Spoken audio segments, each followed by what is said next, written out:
नमस्कार दोस्तों, स्वागत है आपका जैन इन्वेस्टर्स यूट्यूब चैनल में। आज हम एक ऐसी कंपनी का स्टॉक देखने वाले हैं जो सालाना 11 लाख टन क्षमता के साथ भारत की सबसे बड़ी स्टेनलेस स्टील प्रोड्यूसर है। इसका स्टॉक बीते एक साल की अगर बात कर ले दोस्तों, तो 177% के रिटर्न के साथ एक मल्टीबैगर स्टॉक के रूप में सामने आया है। पिछले 6 महीनों की बात कर लेते हैं तो शेयर ने लगभग 32% का रिटर्न दिया है।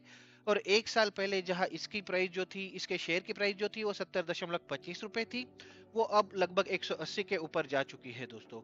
हालांकि उसका 52 वीक का हाई स्कोर जो था या हाई प्राइस जो थी दोस्तों, वो 224.40 रुपए है। तो ये स्टॉक है दोस्तों जिंदल स्टेनलेस लिमिटेड। आज हम देखेंगे कंपनी के बिजनेस के बारे में, कंपनी के पास परफॉर्मेंस के बारे में, फाइनेंशियल्स के बारे में, कंपनी के स्ट्रॉन्ग पॉइंट्स और वीकनेस के बारे में, फ्यूचर प्लान्स के बारे में, और जानेंगे कंपनी के शेयर की टारगेट प्राइस के बारे में। तो आइए शुरू करते हैं आज का वीडियो। सबसे पहले कंपनी के बिजनेस के बारे में जान लेते हैं दोस्तों। जिंदल स्टेनलेस स्टील लिमिटेड जो है वो स्टील फ्लैट उत्पादों में सबसे बड़े निर्माताओं में से एक है, जो भारत में automobile, railway, construction, consumer durable वस्तुओं आदि जैसे बहुत सारे उद्योगों में उपयोग किया जाता है। कंपनी 200, 300, 400 और ड्यूप्लेक्स स्टेनलेस स्टील श्रृंखला में स्टेनलेस स्टील की सबसे बड़ी प्रोड्यूसर है।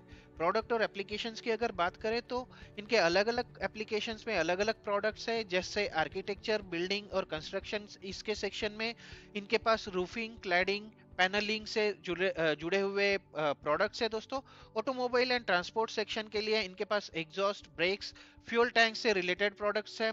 रेलवे के सेक्शन में इनके पास कोचेस, वैगन्स, मेट्रोज से रिलेटेड प्रोडक्ट्स का प्रोडक्शन किया जाता है। कंज्यूमर ड्यूरेबल्स की अगर बात कर ले तो इनके पास किचन एप्लीकेशंस है, बाथरूम एसेसरीज है और इनसे जुड़े हुए प्रोडक्ट्स है। प्रोसेस इंडस्ट्री की बात करें दोस्तों, तो फूड एंड केमिकल इंडस्ट्री के लिए इनके पास बॉयलर्स है, वाटर टैंक्स है, पंप्स है और ऐसे ही काफी प्रोडक्ट्स ये कंपनी बनाती है दोस्तों। अगर इसके जियोग्राफिकल स्प्लिट की बात कर ले पिछले साल के हिसाब से, तो इंडिया से इनका 78% रिवेन्यू आता है, या फिर इंडिया में इनका 78% बिजनेस है और आउटसाइड इंडिया में सिर्फ 22% है दोस्तों। कंपनी के पास एक इंडोनेशियाई मैन्युफैक्चरिंग फैसिलिटी अवेलेबल है और साथ ही 14 अंतरराष्ट्रीय सेल्स कार्यालय है, जो अमेरिका, यूरोपीय संघ, संयुक्त अरब अमीरात या यूएई जिसे हम बोलते हैं, रूस और वियतनाम में फैले हुए हैं। इसका प्रमुख निर्यात जो है वो उन बाजारों की अगर जानकारी ले ले तो यूरोप, दक्षिण पूर्व एशिया और मध्य पूर्व इसके प्रमुख निर्यात करने वाले बाजारों में शामिल है दोस्तों। मैन्युफैक्चरिंग कैपेबिलिटीज अगर बात कर लेते हैं दोस्तों, तो इसके पास जेएसएल के पास ओडिशा के जाजपुर में एक स्टेनलेस स्टील का यूनिट है, जो 1.1 मिलियन टीपीए की स्टील पिघलाने की क्षमता रखता है। इसके साथ ही 800 एकड़ में ये प्लांट फैला हुआ है। इस प्लांट के साथ वहीं पे सेम प्लेस पे दोस्तों 264 मेगावाट के कैप्टिव पावर प्लांट है, 0.25 मिलियन टीपीए के फेरो अलॉय प्लांट है और 0.45 मिलियन टीपीए के सीआरपी प्लांट भी अवेलेबल है कंपनी के पास। अब जल्दी से नजर डाल लेते हैं दोस्तों कंपनी के फाइनेंशियल्स पर। लेकिन आगे बढ़ने से पहले दोस्तों, अगर आपने अभी तक मेरा चैनल सब्सक्राइब नहीं किया है तो इसे जरूर सब्सक्राइब कर लीजिए, और अगर आपको मेरे वीडियो पसंद आ रहे हैं तो इन्हें लाइक जरूर कर दीजिए, और सब्सक्राइब करने के बाद बेल आइकॉन पर प्रेस कर दीजिए दोस्तों, और साथ ही ऑल का ऑप्शन सिलेक्ट कर लीजिए ताकि मेरे सारे वीडियोस के नोटिफिकेशंस और ऐसी ही नई नई बातें, नए नए शेयर के बारे में जानकारी आप तक पहुंचती रहे, जो आपको हेल्प करेगी आपकी आगे की इन्वेस्टमेंट स्ट्रेटेजी बनाने के लिए। तो आइए चलते हैं, आइए मुड़ते हैं वीडियो की ओर और देखते हैं कंपनी के फाइनेंशियल स्ट्रेंथ्स के बारे में। कंपनी के फाइनेंशियल आंकड़े एक बार देख लेते हैं दोस्तों। तो कंपनी की आज की जो क्लोजिंग प्राइस है मार्च 10 की, वो 182 रुपए है। मार्केट कैपिटलाइजेशन जो है वो कंपनी का लगभग 9,200 करोड़ रुपए के आसपास है। साथ ही कंपनी के शेयर का, जैसे कि हमने बताया कि 225 तक इसका शेयर प्राइस जा चुका है, और पिछले एक साल की जो लोएस्ट प्राइस है वो 60 रुपए है। तो अगर देखें तो इसका लोएस्ट प्राइस वर्सेस इसके हाईएस्ट प्राइस की बात करें तो लगभग 4 गुना हो गई थी इसकी प्राइस पिछले एक साल में। स्टॉक का पीई जो है वो 6.57 का है दोस्तों, और साथ ही इसका आरओसी 16.5% का और आरओई जो है वो 12% का है। आइए नजर डाल लेते हैं कंपनी के परफॉर्मेंस पर। और पिछले एक साल की परफॉर्मेंस की अगर बात करें दोस्तों, तो जैसा कि हमने बात किया कि पिछले एक साल में कंपनी ने अपने निवेशकों के पैसों को लगभग 177% बढ़ा दिया है। जहां पर एक साल पहले कंपनी की जो प्राइस थी वो लगभग 72 रुपए पर ट्रेड कर रही थी, आज ये जाकर 180 के आसपास आ चुकी है। इसी बीच कंपनी ने 225 का अपना हायर हायर लेवल भी छुआ था दोस्तों। एक नजर 3 साल के इसके रिटर्न पर डाल लेते हैं, क्योंकि 3 साल के इसमें कोरोना का जो निगेटिव ट्रेंड था वो भी शामिल है। तो जैसा कि मैंने आपको पहले भी बताया है दोस्तों कि बहुत सारी कंपनीज है जिनको कोरोना एक वरदान के रूप में साबित हुआ है। अगर आप देखेंगे कि अप्रैल 2019 से कोरोना आने तक कंपनी का परफॉर्मेंस जो था वो फ्लैट चल रहा था, बहुत ज्यादा उछाल कुछ नहीं था।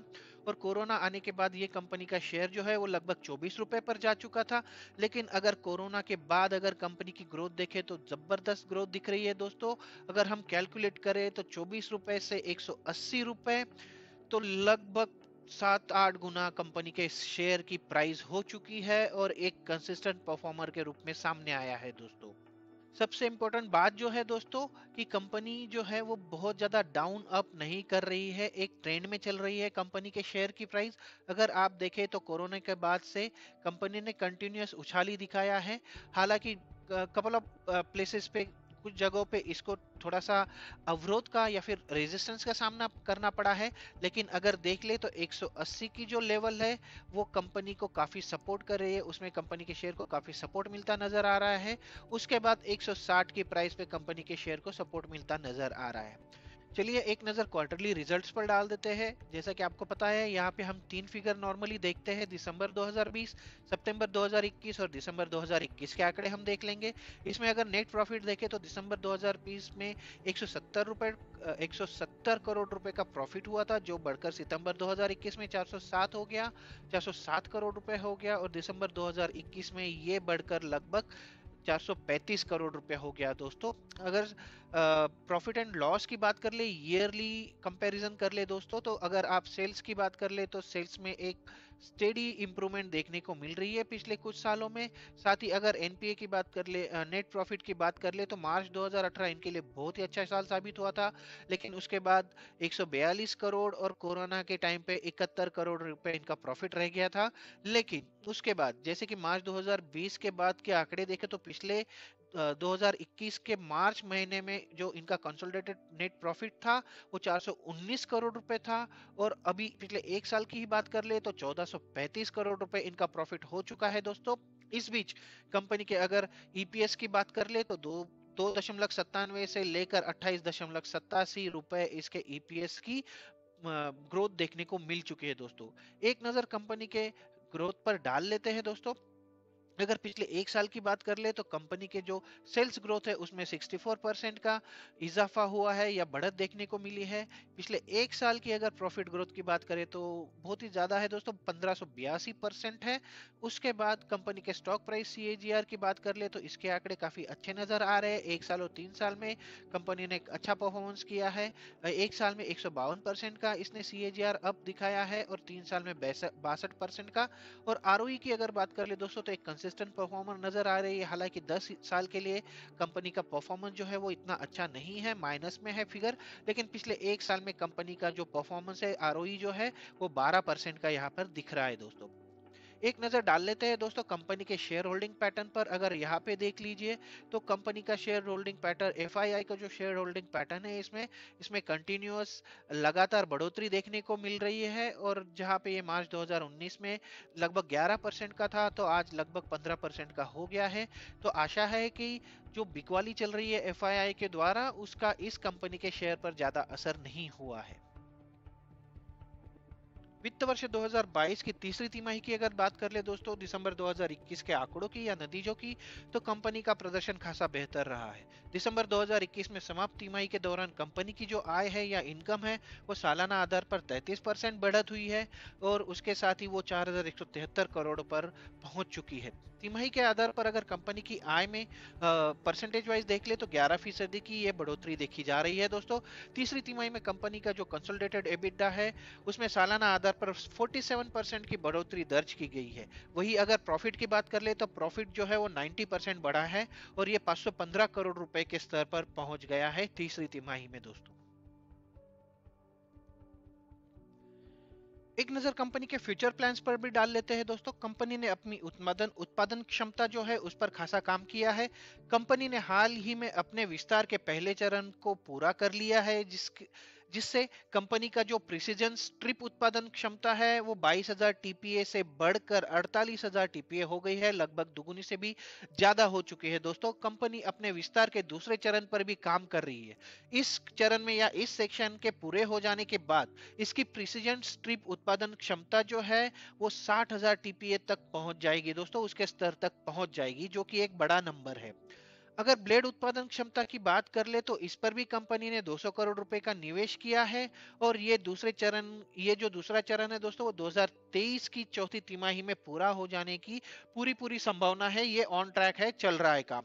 कंपनी अपने ब्लेड के उत्पादन की क्षमता को भी बढ़ाने पर फोकस कर रही है। 200 करोड़ रुपए के निवेश से कंपनी अपनी ब्लेड उत्पादन जो क्षमता है वो 14,000 टीपीए से बढ़ाकर 24,000 टीपीए करने की तैयारी में है दोस्तों। इसके साथ ही कंपनी से रिलेटेड दो बड़ी बातें हम आपको बताना चाहते हैं जो आपको हमेशा ध्यान में रखना होगा दोस्तों इस कंपनी से जुड़ी हुई। अगर पहली बात करें तो जिंदल स्टेनलेस हिसार लिमिटेड के साथ कंपनी का विलय हो गया है। कंपनी ने जेएसएल और जेएसएचएल को के बीच विलय को मंजूरी दे दी है। जेएसएचएल का हिसार हरियाणा में 0.8 एमटीपीए का एकीकृत एसएस प्लांट है। इसका प्लांट दुनिया भर में रेजर में जो इस्तेमाल होते हैं वो एसएस टाइप के जो ब्लेड होते हैं दोस्तों हमारे डेली शेविंग रेजर में, उसका सबसे बड़ा प्रोड्यूसर है। संयुक्त इकाई की एसएस क्षमता जो रहने वाली है दोस्तों वो 1.9 एमटीपीए रहेगी और यह टॉप 10 ग्लोबल स्टेनलेस स्टील उत्पादकों में शामिल हो जाएगी। तो काफी जबरदस्त प्लान है इसका। जेएसएचएल में रखे गए प्रत्येक शेयर के लिए एक शेयर धारक को जेएसएल के 1.95 शेयर मिलेंगे, लगभग लगभग 2 शेयर मिलेंगे दोस्तों आपको अगर आपके पास जेएसएचएल के शेयर्स है तो। अब देखते हैं दूसरी बड़ी बात। और इन्होंने मास के साथ टाई अप किया है दोस्तों। जेएसएल जाजपुर और विजाग कंटेनर टर्मिनल जो वीसीटीपीएल के नाम से जाना जाता है, इनके बीच जो कंटेनर से निर्यात और आयात की जो प्रक्रिया है उसको आसान और अनुकूलित करने के लिए जेएसएल ने एकीकृत कंटेनर लॉजिस्टिक्स कंपनी जो है वो मायस्क उसके साथ करार कर लिया है दोस्तों। मार्सक विजाग और जिंदल स्टेनलेस लॉजिस्टिक्स पार्क जेएसएलपी के बीच कंटेनरों की रेल आवाजाही की सुविधा को प्रदान करेगा, उसको फैसिलिटेट करेगा, जो ओडिशा के जाजपुर में स्थित एक नया कमीशन इंटरनेशनल कंटेनर डेपो है। तो ये दो पॉइंट्स है दोस्तों जो आपको हमेशा याद रखना होगा जब भी आप जेएसएल के लिए इन्वेस्टमेंट करने के बारे में सोचे। आइए अब जान लेते हैं कि कंपनी की शेयर की जो टारगेट प्राइस है वो कहाँ सेट हो रही है। कंपनी के पास परफॉर्मेंस को देखकर और कंपनी की फ्यूचर जो प्लान है दोस्तों उसके बारे में जानकर एक बात तो समझ में आ रही है कि कंपनी एक एग्रेसिव प्लान लेकर आगे बढ़ रही है। कंपनी के दिसंबर 2021 के आंकड़ों में इसकी झलक भी देखी जा सकती है। इसके अलावा चाइना ने जो मेटल्स के बारे में डिसीजन लिया है, उनको इंपोर्ट करने का डिसीजन लिया है दोस्तों, उसका भी फायदा कंपनी को मिल सकता है। हमारा मानना है कि ये सारे फैक्टर जो है वो आगे कंपनी के शेयर के रेट में या उसके भाव में बढ़ोतरी के लिए मुख्य ट्रिगर का काम करेंगे। तो ओवरऑल अगर कंपनी का दमदार आउटलुक देखे, स्ट्रॉन्ग परफॉर्मेंस देखे दोस्तों, एग्रेसिव फ्यूचर प्लान्स देखे और साथ ही इंटरनेशनल हालात जो है जो सपोर्टिव है, इन सब के बारे में सोचे तो बीते एक साल में शानदार रिकवरी के रिटर्न के बाद इस कंपनी को हम बाय रेटिंग दे रहे हैं और अगले 12 महीनों में इस कंपनी के शेयर की टारगेट प्राइस जो सेट कर रहे हैं वो 250 रुपए की टारगेट प्राइस हम सेट कर रहे हैं दोस्तों। अगर आपके मन में इस स्टॉक से रिलेटेड कोई सवाल है, कोई भी शंका है तो आप कमेंट बॉक्स में बताइए, मैं जरूर आपके सवालों का जवाब देने की कोशिश करूंगा। आशा करता हूँ ये वीडियो आपके काम आएगा आगे की स्ट्रेटेजी डिसाइड करने के लिए। जो आज तो आज के वीडियो में बस इतना ही दोस्तों। मिलते हैं एक नए वीडियो में एक नए शेयर के साथ, एक नई जानकारी के साथ। तब तक के लिए नमस्कार दोस्तों।